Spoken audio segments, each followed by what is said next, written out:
नमस्कार, स्वागत है आप दर्शकों का। आप देख रहे हैं न्यूज़ 18 का डिजिटल प्लेटफॉर्म। मैं हूं आपके साथ रजनी चौबे। केंद्रीय बजट 2026-27 अब बस कुछ दिनों में पेश किया जाएगा।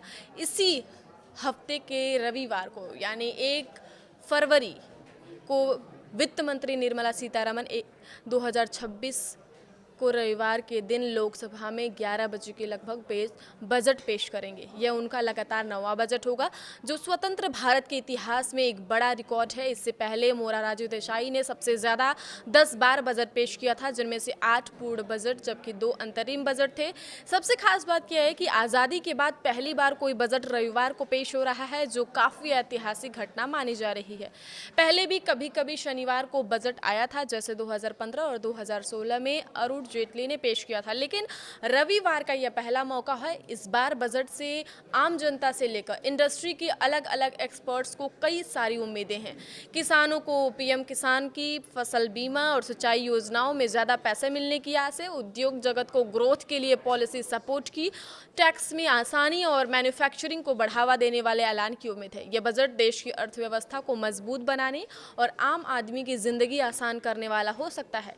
लोग उत्सुकता से इंतजार कर रहे हैं कि वित्त मंत्री क्या क्या ऐलान करती हैं, क्योंकि ग्लोबल टेंशन के बीच ये बजट काफ़ी इंटरेस्टिंग माना जा रहा है।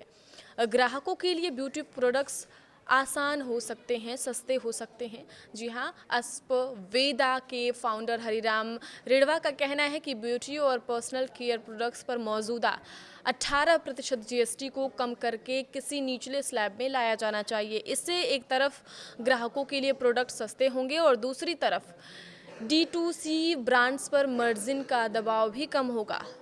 फिलहाल मार्केटिंग, लॉजिस्टिक और रिटर्न जैसे चीज़ों पर कंपनियां का जो खर्च है वो काफ़ी ज़्यादा है। अगर जीएसटी घटता है तो कंपनियां अपने प्रोडक्ट्स और क्वालिटी पर ज़्यादा निवेश कर पाएंगे।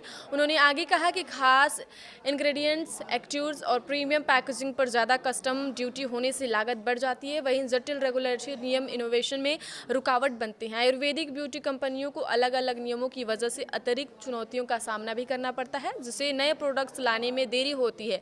अगर टियर 2 और टियर 3 शहरों में मैन्युफैक्चरिंग और ऑफलाइन रिटेल विस्तार को बढ़ावा दिया जाए, साथ ही एक्सपोर्ट से जुड़े नियम आसान हो और रिफंड जल्दी मिले, तो भारतीय कॉस्मेटिक ब्रांड देश और विदेश दोनों बाजारों में बेहतर तरीके से प्रतिस्पर्धा कर पाएंगे।